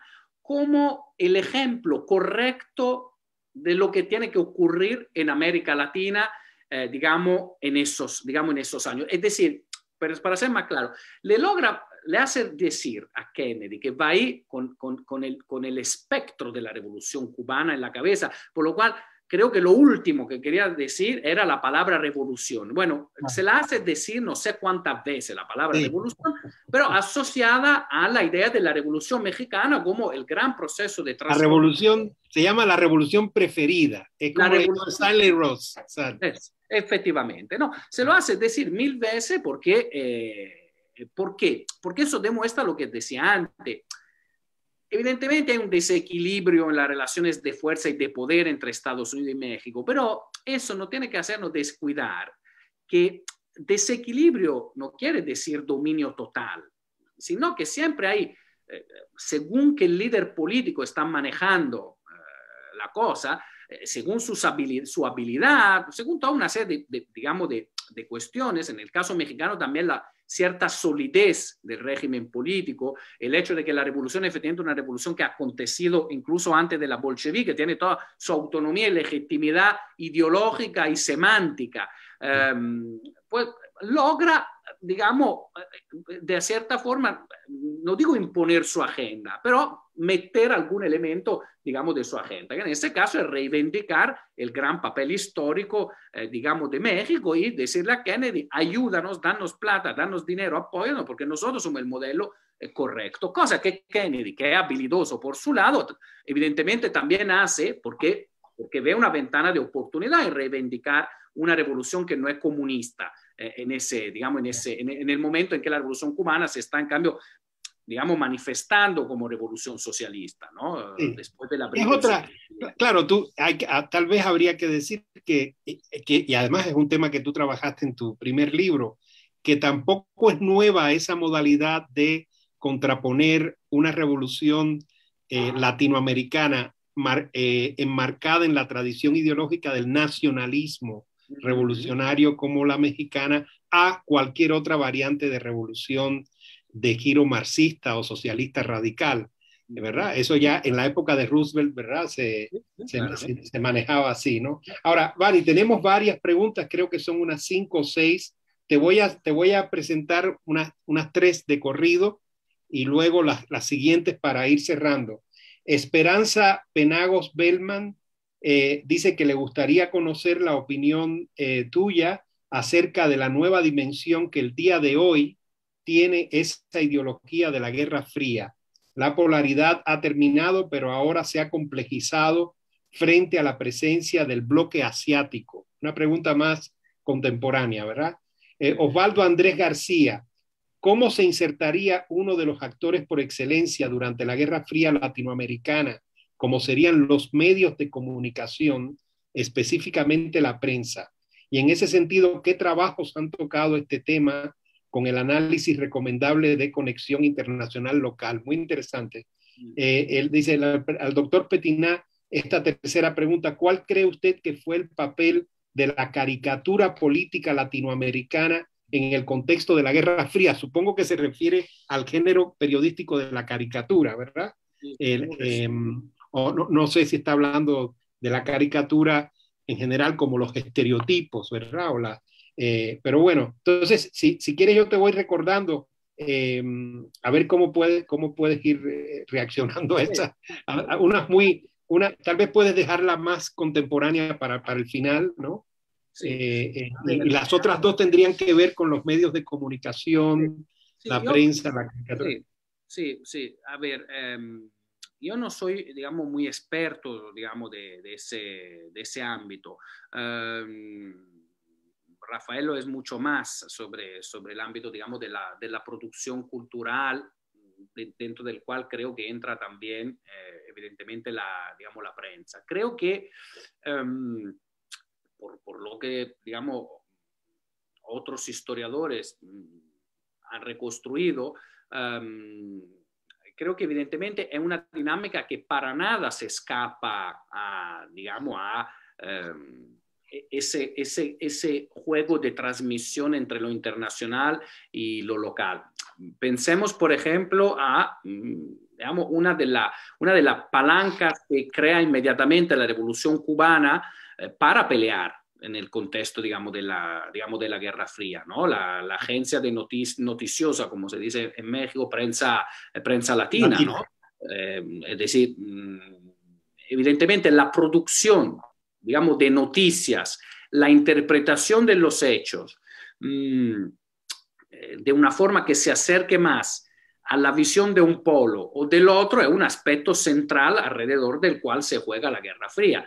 Ahora, hay un campo, por ejemplo, historiográfico, que no es nuevo, pero veo que últimamente ha habido producciones importantes. Creo que Rafael estaba en una mesa hace poco con Horacio Tarcus, ¿no? Sobre revistas culturales, digamos, latinoamericanas, ¿no? Creo que eso también tiene que ver con esta, evidentemente, con esto que estaba planteando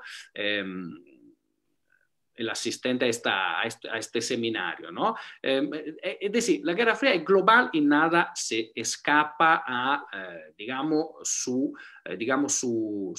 impacto. Menos, evidentemente, todo lo que tenga que ver con la producción, digamos, de noticias.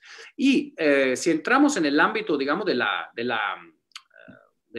las caricaturas, menos, y como siempre de un lado y del otro, o sea, es decir, hay una tipología de caricatura conservadora, evidentemente, pero también hay, como quizás sabemos mejor, en el caso mexicano, Rius, ¿no? O sea, toda una serie, digamos, de caricaturistas que en cambio se ubican en una posición mucho más cercana a digamos, al polo progresista, socialista.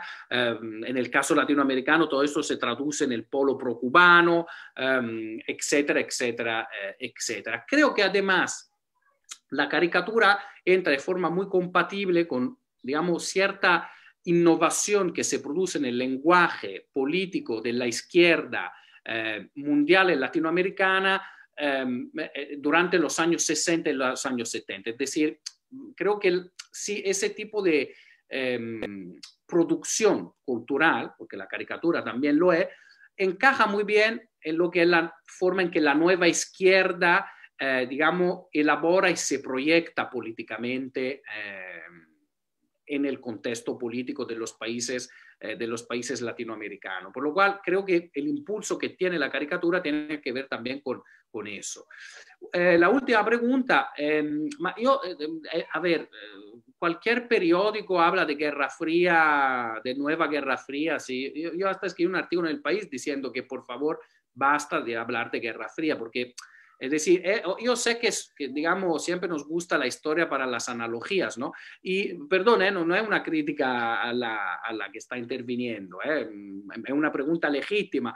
Me extraña cuando historiadores recurren a estas, porque desde mi punto de vista, digamos, la Guerra Fría es un conflicto geopolítico, pero también ideológico. Entonces, en el caso del bloque asiático, más bien de China, ¿no? Porque, ojo, que los países asiáticos están mucho más asustados que nosotros, de la proyección hegemónica china, por lo cual no creo que haya un bloque, hay China, hay una China muy proactiva, no sé si se dice asertiva en el escenario internacional. Creo que falta una clave que, digamos, que hubo en la Guerra Fría, que es digamos, el conflicto ideológico. Yo no veo, o sea, en el fondo, gran parte del triunfo chino viene digamos, del milagro económico que está relacionado con el utilizo del capitalismo de Estado y no del socialismo y del comunismo como palanca para la modernización económica. Y de hecho, ese milagro empieza en los años 70, cuando China se acerca a Estados Unidos, a los Estados Unidos de Nixon y Kissinger, en búsqueda de algún modelo que luego, evidentemente, es reelaborado, un capitalismo de Estado muy fuerte, pero no es socialismo. Entonces, no veo una variable de conflicto ideológico que justifique digamos, la analogía con la Guerra Fría. Geopolíticamente, sí, es una época de tensiones, de conflictos potenciales, pero digamos, la referencia tendrían que ser otras, yo creo, ¿no? Sí, esa última respuesta tuya tiene que ver con cómo pensar el conflicto, bueno, entre otras cosas, pero cómo pensar el conflicto comunismo-anticomunismo en América Latina en la larga duración, porque algo, cuando te escuchaba en la conferencia, algo en que yo pensaba era en la pregunta sobre cómo cambiaron ambas corrientes, tanto el comunismo como el anticomunismo, antes y después de la Guerra Fría. Pensando solo, o sea, a grandes rasgos, no es un tema que yo haya estudiado, pero yo tengo la impresión de que muchos comunistas y anticomunistas antes de la Guerra Fría estaban girando en torno a una raíz, culturalmente, estaba una raíz hispánica muchas veces.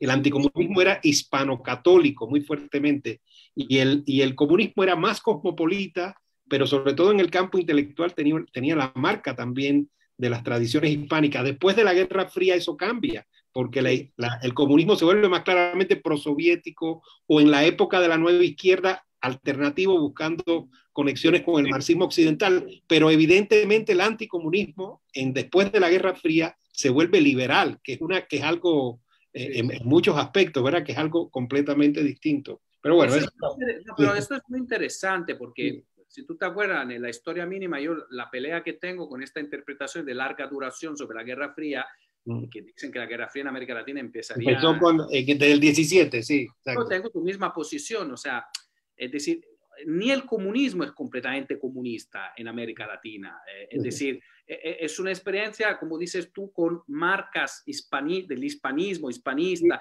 Definitivamente. Y luego está todo el problema de que hay movimientos progresistas digamos que no son para nada comunistas, ¿no? Como en Cuba tú lo sabes muy bien, ¿no? Sí. Bueno, entonces tenemos un par de intervenciones más, una pregunta de Pedro Hernández Lozada y un comentario de Martina Amazola. Pedro Hernández Lozada dice, doctor Petina, me gustaría que abundara más sobre la historia cultural de la Guerra Fría, pero hecha desde la visión de los que podríamos decir la gente no escolarizada. Esto tanto en México como en toda la región latinoamericana. Digamos, yo creo que la pregunta va por el lado de cómo se relacionó con el conflicto bipolar, cómo se relacionaron las grandes capas de la población, ¿verdad? Que estaban al margen de los debates culturales o letrados, creo yo, porque habla de la visión de la gente no escolarizada.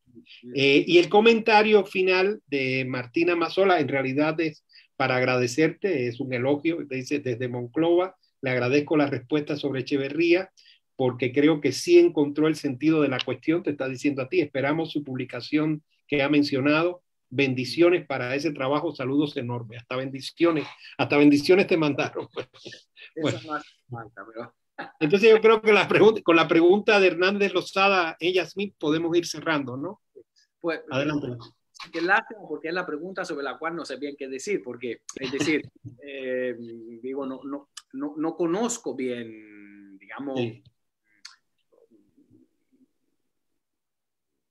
cuál pueda ser, digamos, la relación entre, digamos, masas, que creo que se refiere al hecho de que no leían revistas culturales y tal. Bueno, quizás ahora hablándolo, sí, creo que quizá lo que se puede referir es la forma en que cierta propaganda de masa pudo llegar a sectores, digamos, más amplios. Eso es interesante, sí. Sí. Yo creo que este puede ser, digamos, el sentido, ¿no? Digamos, la Guerra Fría en la cultura popular, por ejemplo. Claro, sí. A ver, yo creo que fue donde mucho dinero se gastó por parte, digamos, de las dos grandes potencias, pero también de Cuba, evidentemente. O sea, es decir, la producción de, estoy pensando yo, pósters, digamos, productos que son culturales, pero de masas, que no necesitan que se lean 300 páginas, imágenes, fotos, programas de radio, películas, todo esto, eso fue masivo. digamos, durante la Guerra Fría. Y lo fue, digamos, nosotros estamos más acostumbrados a pensar en Hollywood, ¿no? Como gran, digamos, motor de esta producción. Pero soviéticos y cubanos también, digamos, supieron jugar muy bien a digamos, a este juego. Yo ahora, por ejemplo, durante el lockdown, bueno, desde que ha empezado la pandemia, el Instituto Estatal de Cinematografía ex soviético ha puesto en línea, por ejemplo, toda su producción cinematográfica.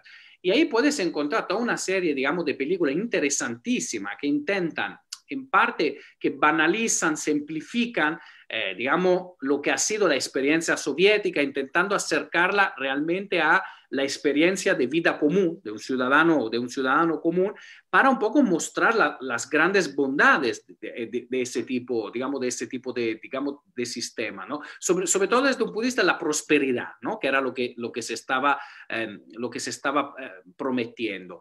Creo que en el caso cubano tienen una característica mucho más militante, ¿no? O sea, de buscar la movilización, o sea, la radicalización, la polarización incluso, ¿no? Digamos, de sectores digamos, de la sociedad. Y luego si vas a mirar las producciones cinematográficas latinoamericanas, mexicanas, argentinas, chilenas, digamos, ves muy claramente el intento de ubicar la película de un lado o del otro, digamos, del espectro ideológico, ¿no? Digamos, de la Guerra Fría. Entonces, sí, o sea, sí, hay muchas formas, ¿no? En estos casos creo que es una forma de propaganda, ¿no? Realmente, la que se está intentando poner en marcha. Sí, bueno, en general, toda la cultura cinematográfica, musical, radial, lo que podríamos llamar la cultura popular, en el campo socialista, no solo en la Unión Soviética, también en Polonia, en Checoslovaquia, tenía, tú sabes, un ángulo muy vanguardista, letrado, sofisticado, donde estaban, no sé, Tarkovsky o Andrzej Wajda, pero también un flanco popular muy cercano a la telenovela brasileña. Yo recuerdo en Cuba el éxito de la película Moscú no cree en lágrimas, que era un romance de Hollywood, ¿verdad? Perfecto, que lo hubiera podido dirigir, no sé, cualquier, sí, exacto. Cualquier... A veces yo doy un curso, estoy en la Unión Soviética, del Centro de Estudio Internacional del Colegio, y le hago ver la película para ver cómo había acabado ese proceso sangriento, extremo, empezó en 1917 en un ideal así digamos, de bienestar muy burgués en el fondo. Claro, ¿no? Y estaba claro, toda la música sinfónica y clásica que tuvo un desarrollo enorme en el campo socialista, igual que el ballet clásico, y cantantes de trova como Vysotsky, pero también estaba Ala Pugacheva y Vícer Kirov, que eran como ¿sabes? Como José José, Juan Gabriel y los cantantes, pero en la versión, ¿verdad?, del campo socialista. Así que había una oferta, porque a veces eso se equivoca, había una oferta de cultura popular, ¿verdad?, desde el campo socialista de la Unión Soviética, ¿verdad?, que era muy atractiva. No sé qué tanta recepción llegó a tener eso en América Latina. En Cuba, evidentemente sí, pero no. Eso es otro tema que habría que medir. Yo creo que menor también por una cierta costumbre ya del gusto latinoamericano muy de masa al modelo estadounidense, ¿no? Y probablemente mayor competencia desde de la propia producción de cultura popular latinoamericana, ¿verdad? Era muy rica y de gran tradición en países como México, Argentina, Brasil, ¿verdad? Pensamos al cine mexicano claro. de los años 50, 60, evidentemente, ¿no? Sí. Bueno, pues muy bien, muchas gracias, Vani. Ha sido, yo creo, una conferencia y una conversación espléndidas. Es un buen arranque para el ciclo que tendremos en las próximas semanas. Yo solo tendría que agradecerte por la conferencia y agradecer también a quienes han visto y escuchado la conferencia y han mandado comentarios y preguntas muy inteligentes. No sé si Yasmín quiere comentar algo más. Nada, pues no nos queda más que agradecer justamente al doctor Petina, al doctor Rojas, que justo vamos a invitarlos para que continúen nuestro ciclo. La próxima conferencia será el 15 de abril con la sesión del doctor Rafael Rojas, titulada Cuadernos Americanos y el Latinoamericanismo de la Guerra Fría. Así que los esperamos aquí el próximo 15 de abril. Gracias por estar pendientes. Recuerden, las próximas sesiones ya serán en un horario habitual a las 5 de la tarde, hora Ciudad de México. Pues muchas gracias y nos vemos en nuestra próxima transmisión de la Academia Mexicana de la Historia. Muchas gracias. Muchas gracias, ha sido un placer.